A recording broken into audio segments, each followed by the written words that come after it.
The massive crystal chambers of the Vorthok Empire stretched across 3 floors of their capital ship. Admiral Vorkus walked slowly across the polished floor. His 6 eyes focused on the holographic display floating in the center of the room. The image showed a small blue and green planet spinning peacefully in space. "This is Earth," he said to the other commanders gathered around the table. His voice carried the tone of someone discussing an annoying insect. "Look at this pathetic world. They have not even learned to travel between stars properly." Commander Zekmar, whose purple skin gleamed under the bright lights, leaned forward to study the display. Their fastest ships barely reach their own moon. Chemical fuel, primitive metals, and they still fight wars with explosive weapons. The other aliens in the room made sounds that resembled laughter. To them, humans were like children playing with sticks, while the Vorthok possessed weapons that could destroy entire solar systems. "Why are we even discussing this backward planet?" asked General Dexlin, his multiple arms gesturing dismissively. "Our scouts report they only discovered nuclear power recently. Their radio signals show they cannot even agree on simple things like trade or territory." Far away on Earth, Dr. Kim Minho sat in his small office at the Seoul Space Observatory. He had been working late again, checking the deep space monitoring equipment for the 3rd time that week. Something was wrong with the readings, but he could not figure out what. The coffee in his cup had grown cold hours ago, but he barely noticed. The computer screens showed energy signatures moving through space beyond Neptune. The patterns were too regular, too purposeful to be natural phenomena like asteroids or comets. "This cannot be right," he whispered to himself, adjusting the telescope controls once more. The numbers on his screen showed objects moving at speeds that should be impossible for anything made of solid matter. Dr. Park Gina rushed into the observatory, her footsteps echoing in the quiet building. She carried a stack of printed reports, her face showing the kind of worry that comes from discovering something terrible. "Minho, you need to see these calculations," she said, spreading the papers across his desk. "I have been checking your readings for the past 6 hours. These are not comets or space debris." Back in the Vorthok command ship, Admiral Vorkus made his decision with the casual indifference of someone choosing what to eat for breakfast. He had conquered 47 worlds in his long military career. Earth would be number 4, and probably the easiest. "Send the 4th Expeditionary Fleet," he commanded. 12 ships should be more than enough for a world this primitive. Use standard intimidation protocols first. Most species surrender when they see our technology. The younger officers in the room nodded with approval. Standard protocol meant they would arrive, demonstrate their superior weapons, demand surrender, and then begin harvesting the planet's resources. It was a process they had perfected over centuries of conquest. "How long should we wait for their surrender?" asked Commander Zekmar. "One of their solar rotations should be sufficient," Vorkus replied. "If they refuse, we will demonstrate our power by destroying one of their cities. That usually convinces even the most stubborn species." On Earth, Captain Lee Dong-yoon received an emergency call at 3 in the morning. As head of the South Korean Space Defense Unit, he was used to late-night alerts, but this one was different. The voice on the phone belonged to General Namsoo, and she sounded more serious than he had ever heard her. "Report to headquarters immediately," she said. "Bring your senior staff. We have a situation that requires immediate attention." Lee dressed quickly and drove through the empty Seoul streets to the military complex. Inside the briefing room, he found representatives from every major military force on Earth. The large screen at the front of the room showed telescope images of objects moving through space toward Earth. "These ships are larger than our biggest aircraft carriers," General Nam explained to the gathered officers. "They are moving at speeds our best rockets cannot match. We estimate they will reach Earth in 72 hours. The room fell silent as everyone studied the images. The alien vessels looked nothing like human technology. They were smooth and curved, with no visible engines or weapons. yet they moved through space as easily as fish swimming through water. "What do they want?"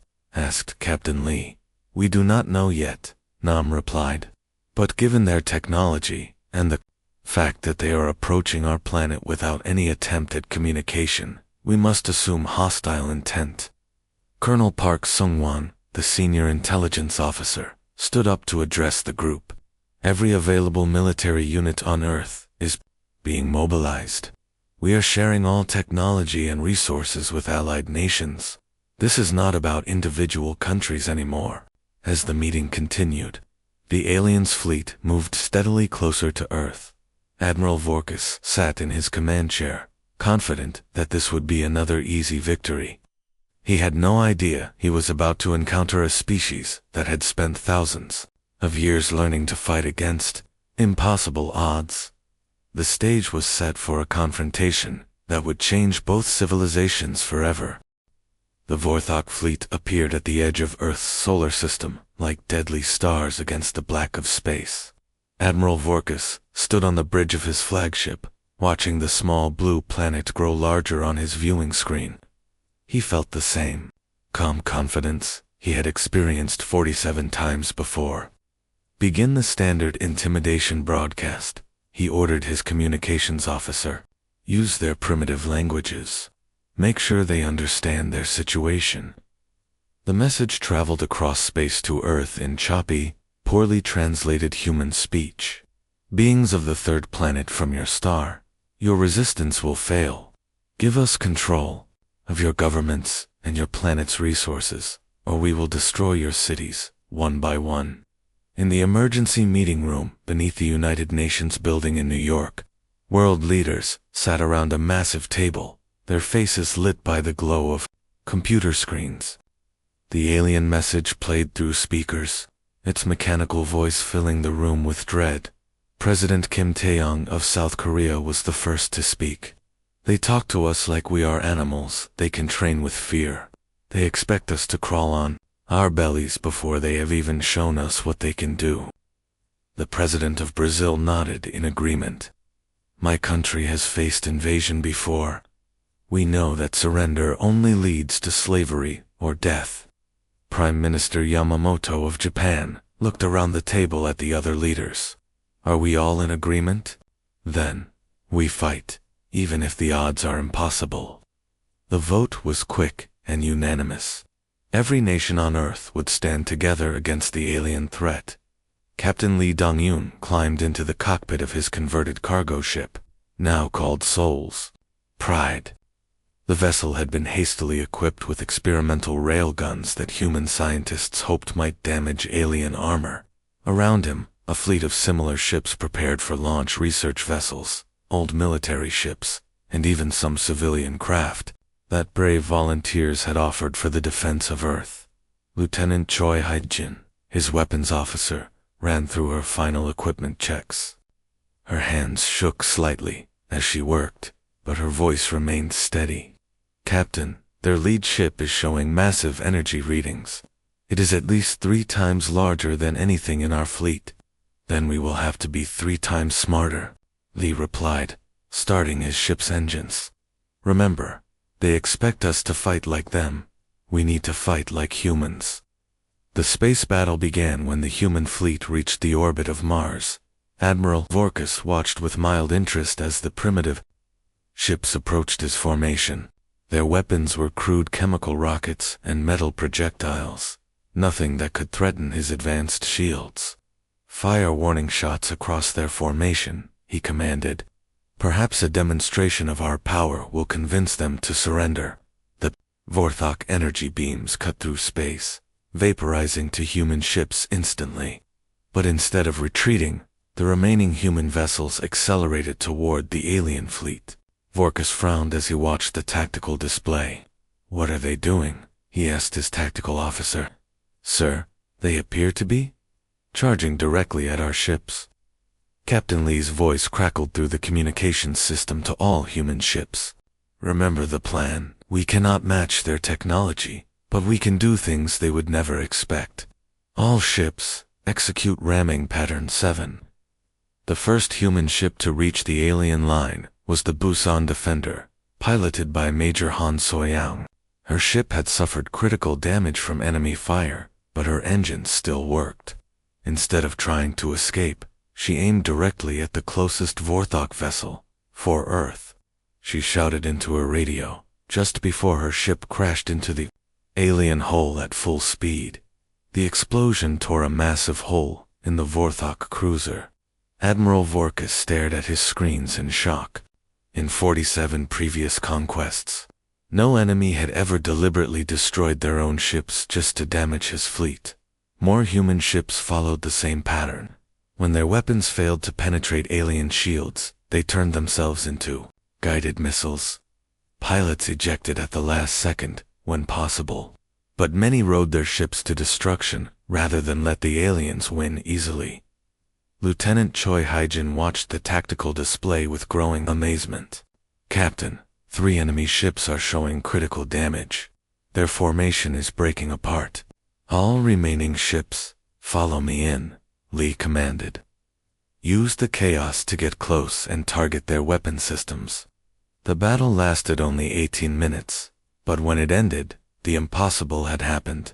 The human fleet was destroyed, but 3 Vorthok ships limped away with severe damage.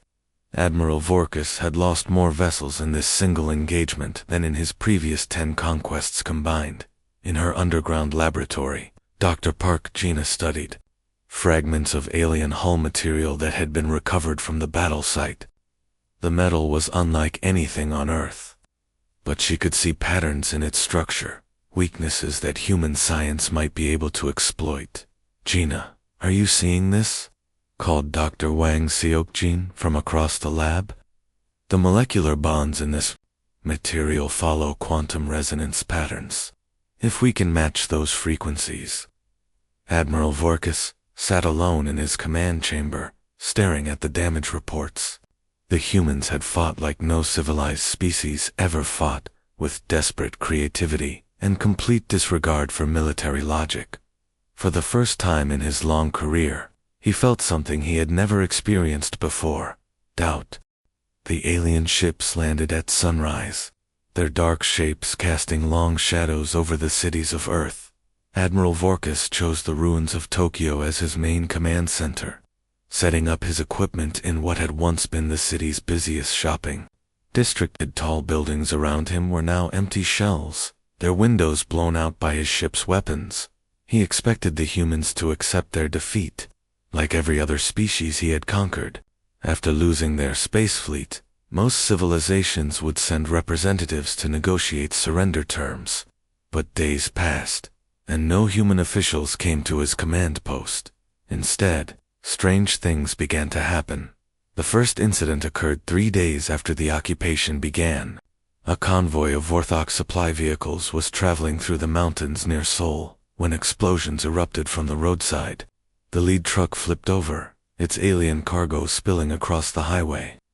By the time reinforcements arrived, the attackers had vanished into the forest. Colonel Song Min-jae crouched behind a fallen tree, watching the alien soldiers search the area where his team had planted the explosives. His radio crackled softly with a message from Sergeant Yoon Dae-hee, who was monitoring enemy communications from a hidden position. "They are calling for more troops," she whispered. "The commander sounds angry. He keeps using a word that our translation, program thinks, means impossible." Song smiled grimly. The aliens had superior technology, but they fought like machines, predictable, following rules that made sense for formal warfare between civilized species. Humans had learned long ago that survival sometimes required breaking every rule. In the ruins of Busan, Major Kim Ji-hoon led a different kind of resistance. His team had discovered that the alien computer systems were vulnerable to certain types of electronic interference. While the Vorthok had advanced quantum technology, they had never encountered human creativity in cyber warfare. Their security systems expect attacks to follow logical patterns, explained Dr. Oh Min-seok, a computer programmer who had joined the resistance. "But we can write viruses that deliberately make no sense. Their computers cannot defend against chaos." The cyber attacks began. Small traffic lights in occupied cities would suddenly change to random colors, confusing alien patrols. Then, the attacks grew bolder. Navigation systems on Vorthok ships would suddenly display impossible coordinates, sending supply runs to empty locations. Dr. Park, Gina, had moved her laboratory to an underground facility in the Taebaek Mountains. Working with quantum physicist Dr. Wang Seok-jin, she studied the alien technology fragments recovered from the space battle. The breakthrough came when they realized the Vorthok energy shields operated on fixed quantum frequencies. "Look at these readings," Wang said excitedly, pointing at his computer screen.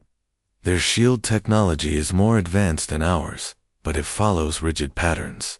If we can generate the right frequency interference, we could turn their own defenses against them," Gina finished. "But we would need to build quantum resonance generators, and our technology is not advanced enough." "Not yet," Huang replied with a grin. "But we have something they do not have: human stubbornness. We will find a way."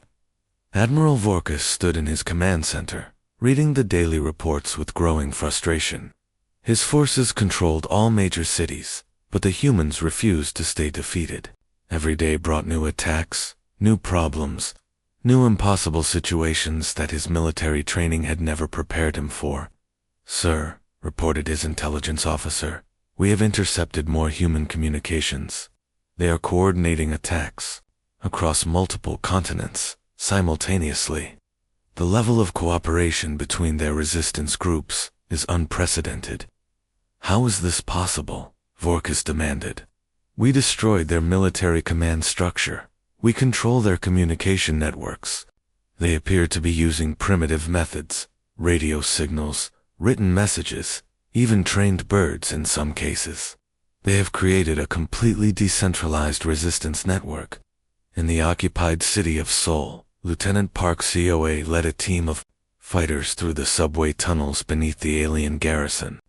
The Vorthok had not bothered to guard the underground areas, assuming that primitive humans would not think to use them for military purposes. They were wrong. The human fighters emerged from manholes and service tunnels right inside the alien compound, using weapons cobbled together from alien technology and human ingenuity. They destroyed 3 supply depots before disappearing back underground. Captain Lee Dong-yoon, who had survived the space battle, now commanded a growing fleet of captured alien vessels. Human engineers had learned to operate the ships through trial and error, often in ways the original designers never intended. "The aliens build their technology to be efficient and logical," explained Chief Engineer Nam Hyun-hoom, "but humans do not always need efficiency. Sometimes we need something that works just long enough to surprise the enemy." The modified human-alien hybrid ships looked strange and dangerous. Human additions were welded onto alien hulls, like mechanical tumors. But they worked in ways that confused Vorthok tactical computers. Across the galaxy, reports of the Empire's problems on Earth began to spread through space communication networks. Other conquered species whispered to each other in secret, "If humans could resist the mighty Vorthok, perhaps freedom was possible after all."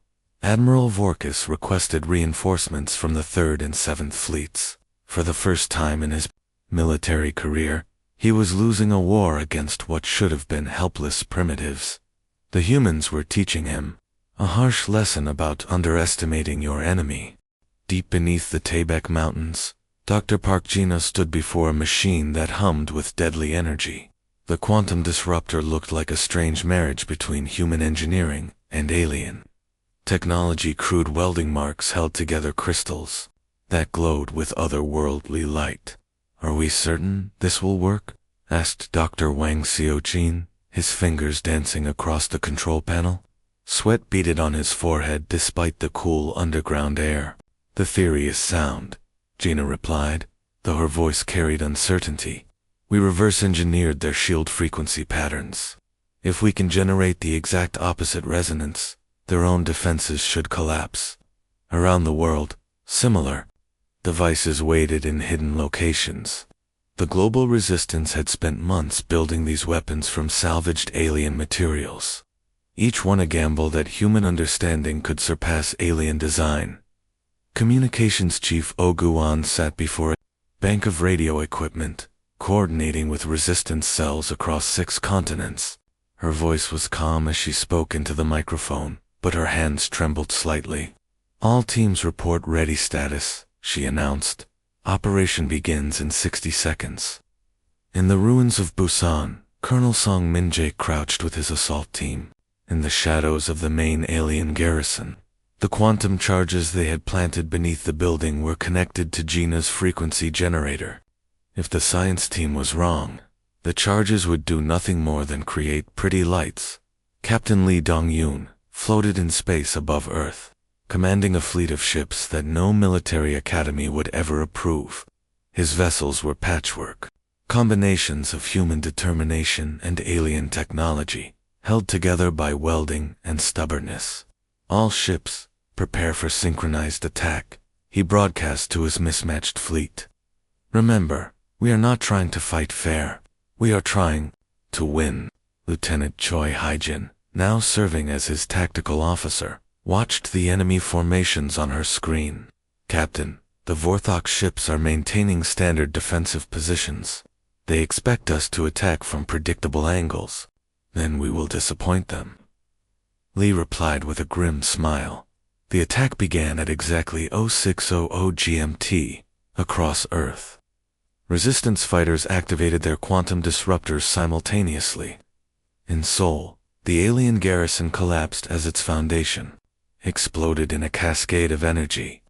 In New York, the occupation headquarters simply vanished as its shields turned inward and consumed the building from within. Admiral Vorkis felt his command ship shudder as explosions rocked installations across the planet.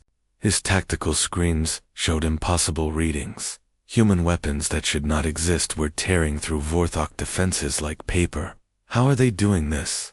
he demanded of his science officer. "Their technology was centuries behind ours." The younger alien's multiple eyes blinked rapidly in confusion. "Sir, they appear to have modified our own quantum resonance technology, but they are using it in ways that violate basic safety protocols. No civilized species would risk such modifications. They are not civilized," Vorkis realized with growing horror. "They adapt and modify without regard for consequences." Above Earth's atmosphere, Major Han Soyang piloted her hybrid fighter through the debris field left by the first wave of attacks. Her ship's weapons were a combination of human targeting systems and alien energy projectors, controlled by instinct, rather than computer calculations. "This is Tiger Squadron," she reported to the fleet. "Enemy formations are breaking apart. Their shields are failing across the board." Captain Lee watched the tactical display with amazement. The Vorthok fleet, which had seemed invincible just hours before, was scattering in confusion. Their rigid tactical thinking could not adapt quickly enough to human innovations. "All ships, press the attack," he commanded. "Do not give them time to regroup." In his underground laboratory, Dr. Wang Seok-jin monitored the global network of quantum disruptors. The readings showed something he had not expected. The alien ship's power systems were becoming unstable. "Gina, look at this," he called excitedly. "We did not just neutralize their shields. We disrupted their quantum drives. They cannot escape to hyperspace." Dr. Park Gina studied the data with growing amazement. "We trapped them here. An entire Vorthok fleet is stuck in Earth orbit with no way to retreat."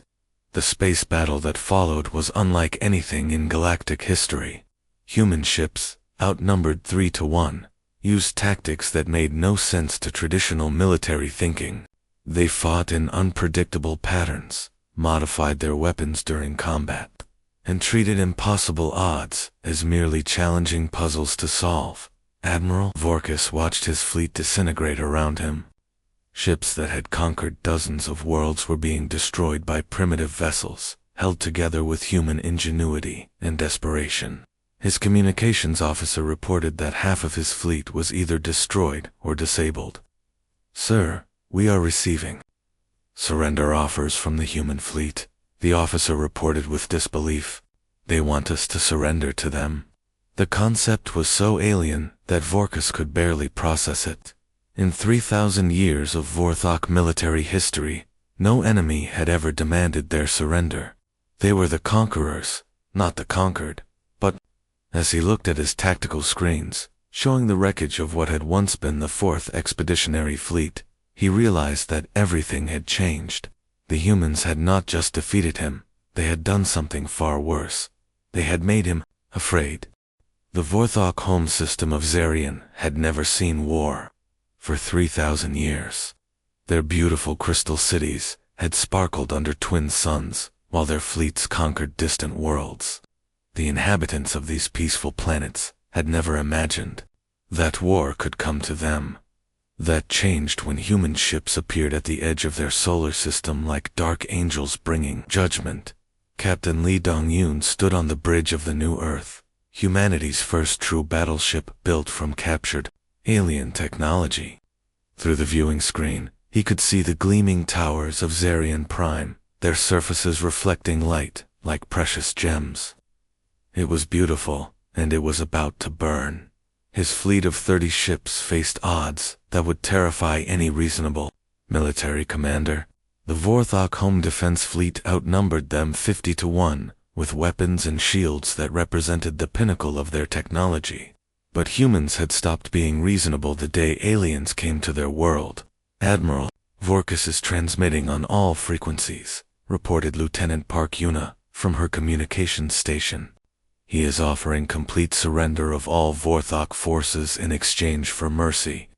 Lee studied the tactical display showing enemy positions around the planet. The same admiral who had dismissed humanity as primitive insects was now begging for his species' survival. The irony was not lost on him. "Tell him," Lee said quietly, "that mercy is a human concept he should have learned before attacking our world." Dr. Park Jina, now serving as the fleet's chief science officer, monitored the quantum disruptor arrays installed on every human ship. The technology that had once seemed impossible was now as familiar to human engineers as simple machinery. They had taken alien science and made it their own. The battle began when the Vorthok home fleet moved to intercept the human ships. Their commanders expected a desperate last stand from the primitive invaders. Instead, they encountered something that shattered their understanding of warfare. Human ships did not fight like civilized species. They used tactics developed through thousands of years of warfare against their own kind: deception, misdirection, and the willingness to sacrifice everything for victory. They turned debris into weapons, used their own damaged ships as battering rams, and modified their technology in the middle of battle. Major Kim Ji-hoon piloted his fighter through the enemy formation, his ship's hybrid weapons system firing patterns that confused Vorthok targeting computers. The aliens had programmed their defenses to expect logical attack patterns, but human creativity knew no logic. "Enemy flagship is breaking formation," he reported to the fleet command. "Their tactical systems cannot adapt to our attack patterns." On the surface of Zarian Prime, civilians looked up at the sky with growing terror as explosions lit the darkness like deadly fireworks. They had never seen their mighty fleet struggle against any enemy. Yet these primitive humans were tearing through their defenses with frightening efficiency. General Nam Sujin watched the battle unfold from Earth's orbital command station, receiving reports from the front lines. The Vorthok Empire, which had dominated the galaxy for millennia, was crumbling in real time.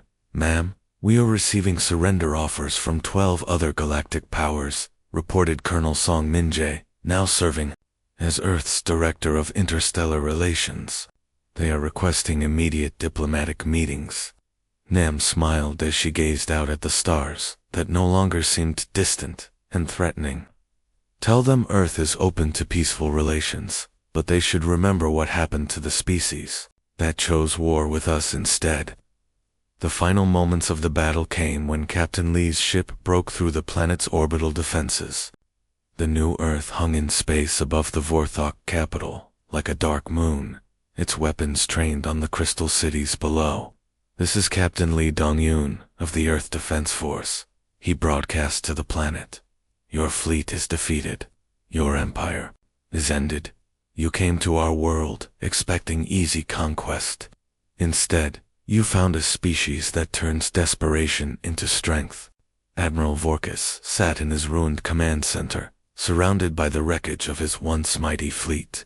Around him, his officers stared at their screens in shock, unable to comprehend how completely they had been defeated. "How?" he whispered to himself. "How did primitives destroy the greatest empire in the galaxy?" The answer came from his science officer, whose voice shook with fear and amazement. "Sir, they did not just copy our technology, they improved it. They took our greatest advantages and turned them into weapons we never imagined." Across the galaxy, the news spread through space communication networks faster than light itself. The Vorthok Empire, conqueror of 47 worlds, had been destroyed by a species that had never traveled beyond its own solar system. Just months before, other galactic civilizations took careful note of the reports. Earth was no longer a primitive, backwater world to be ignored or exploited. It was a species that, when faced with extinction, had responded by threatening extinction in return, in the floating ruins of what had once been the Vorthok capital ship. A single message transmitted automatically to the galactic archives. It would serve as a warning for future generations. They appeared to be nothing more than primitives from a small blue world. "We thought their greatest weakness was their lack of advanced technology.